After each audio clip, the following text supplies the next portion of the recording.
इससे संबंधित वीडियो संलग्न है, देखिए।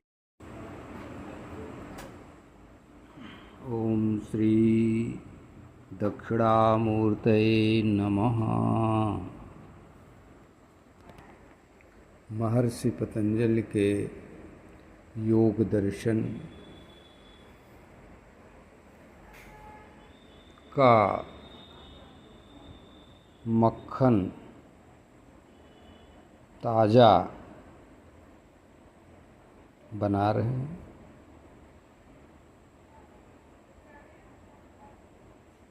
ये आप लोगों के लिए है।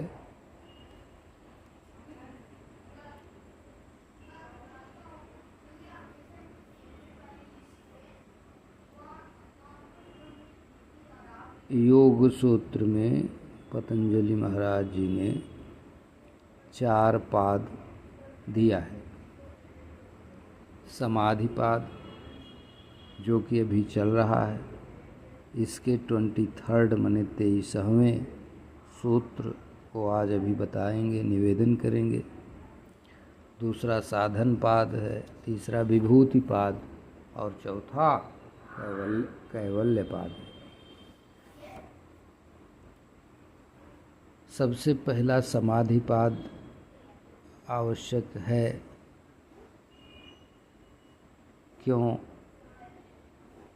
क्योंकि पहले निवेदन किया और फिर बताएंगे कि समाधि क्या है।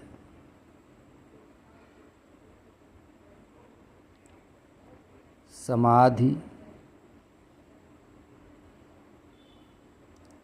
दृष्टा मतलब जीव का स्वरूप मतलब परमात्मा में जुड़ जाना, और यही योग भी है। इसीलिए योग की परिभाषा में उन्होंने बताया है, योगः चित्त वृत्ति निरोधः। तो चित्त की वृत्तियों का निरोध हो, जो कि 6वें सूत्र में है, पहले है बताया गया है। तो निरोध हो जाए तो क्या मिल रहा है, जुड़ कहाँ किससे कौन रहा है।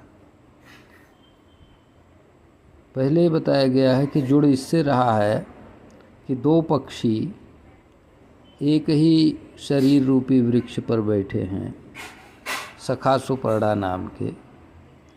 एक भोग करता है और दूसरा भोग नहीं करता।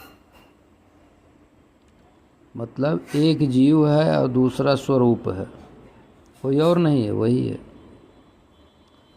तो जब बीच की वृत्तियां नहीं रहती हैं तो वो उससे जुड़ जाता है, इसलिए योग है। इसलिए योग की परिभाषा दी गई, चित्त वृत्ति निरोध करो तो योग हो जाएगा। ये तो पहले की बात हो गई। अब आज 23वें सूत्र पे चर्चा चल रही है, 23। अब 23 पहले फिर से देखना है, और ये अभी समाधिपाद का 23 वो हम खोल रहे हैं और कुछ बोल रहे हैं।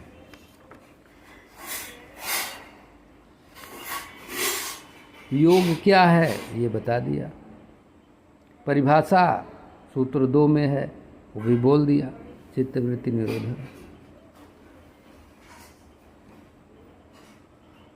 अब क्यों किया जाए और क्या लक्षण दिखाई पड़ता है अपने आप को, क्या लक्षण दिखाई पड़ता है, और क्यों करे संसार का आदमी योग। संसार का आदमी योग करता है, सूत्र नंबर 17 में दिया गया है। संप्रज्ञात समाधि प्राप्त होती है, और जो महान योगी और विरक्त महापुरुष लोग हैं उनको असंप्रज्ञात समाधि प्राप्त होती है। तो क्या अंतर है? केवल एक अंतर है। संप्रज्ञात समाधि में वितर्क, विचार, आनंद और अस्मिता का भान बना रहता है, असंप्रज्ञात में पूर्ण आनंद स्वरूप हो जाता है, माने सतचित आनंदमय रूप हो जाता है।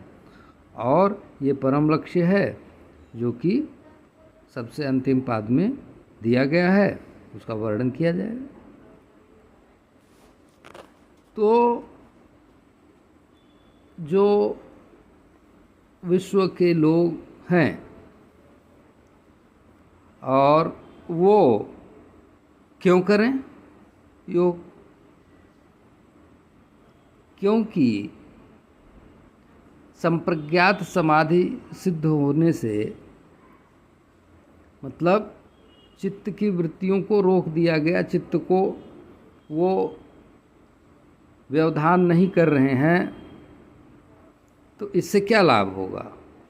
इसका लाभ होगा लक्ष्य केंद्रण से ऊर्जा बचती है, और वह ऊर्जा उद्देश्य तक पहुंचा देती है।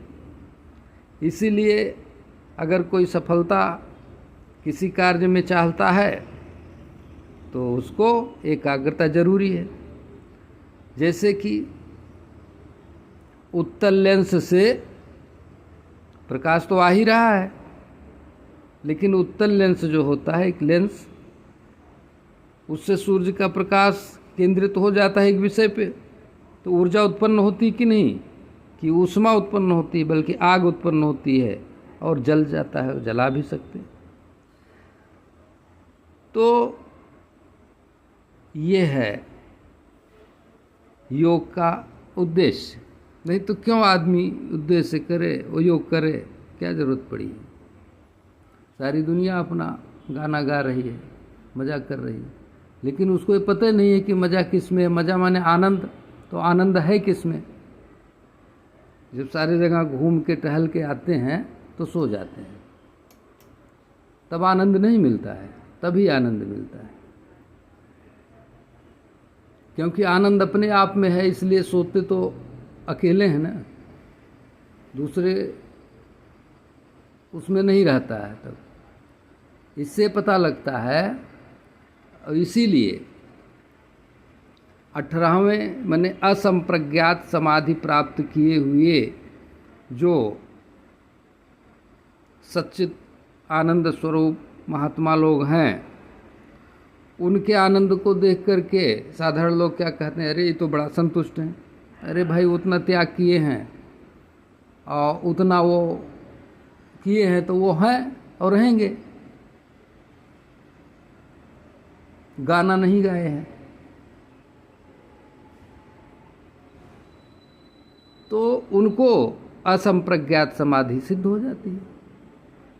अब ये संबंध में 2 से 22 तक अभी तक हो चुका है। अब 23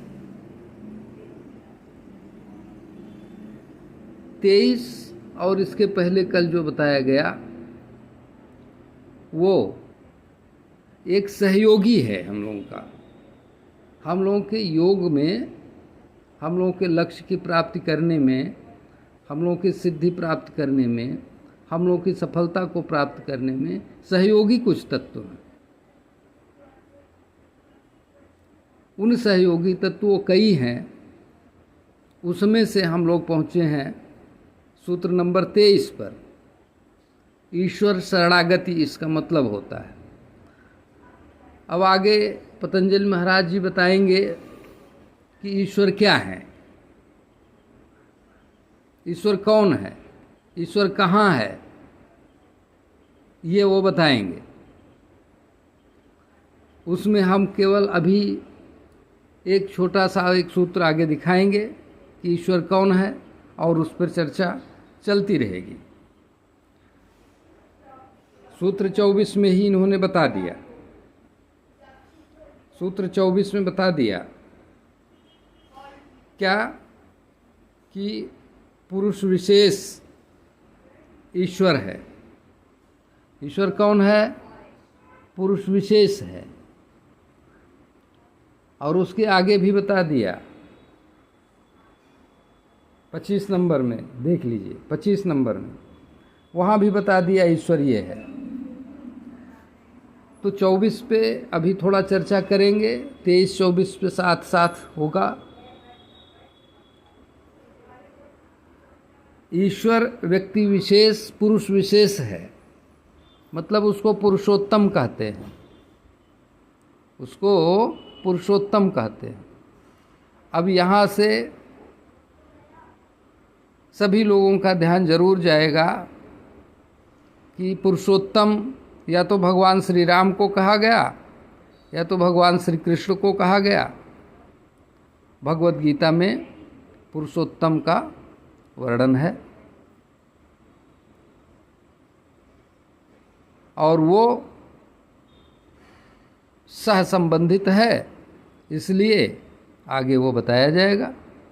परंतु यहाँ पे जो बता रहे हैं महर्षि पतंजलि जी कि जो क्लेश, कर्म, कर्मों के फल, कर्मों के संस्कारों के संबंध से रहित है तथा समस्त पुरुषों से उत्तम है, वह ईश्वर है। और इस ईश्वर की शरणागति पतंजलि जी महाराज जी बता रहे हैं कि इससे योग सिद्धि होती है। 99% लोग संप्रज्ञात समाधि चाहते हैं और वो असंप्रज्ञात भी चाहते हैं, लेकिन असंप्रज्ञात होते ही उनको देश दुनिया से मतलब रह ही नहीं जाएगा और वो स्वयं परमात्मा हो जाएंगे। इसलिए असंप्रज्ञात जिनको प्राप्त है वो अज्ञात हैं और संप्रज्ञात जिनको प्राप्त है वो हम जैसे लोग, हमको प्राप्त है कि नहीं हमें नहीं मालूम, लेकिन बहुत से लोगों को प्राप्त है और वही संसार में, विश्व में सफल हैं। और यही जो है योग शास्त्र का, महर्षि पतंजलि जी का उद्देश्य है। तो इस तरीके से सूत्र 23 पे संक्षिप्त चर्चा हुई और अब बताया जाएगा कि ईश्वर क्या है। अब प्रश्न यह है कि ईश्वर को एक लाइन में तो कोई दुनिया में बता ही नहीं सकता ईश्वर क्या है। ये तो महर्षि पतंजलि जी हैं जो इतना बता दिए, 2 लाइन में, 3 लाइन में। ईश्वर क्या है ये समझना पड़ेगा और ये निवेदन करेंगे।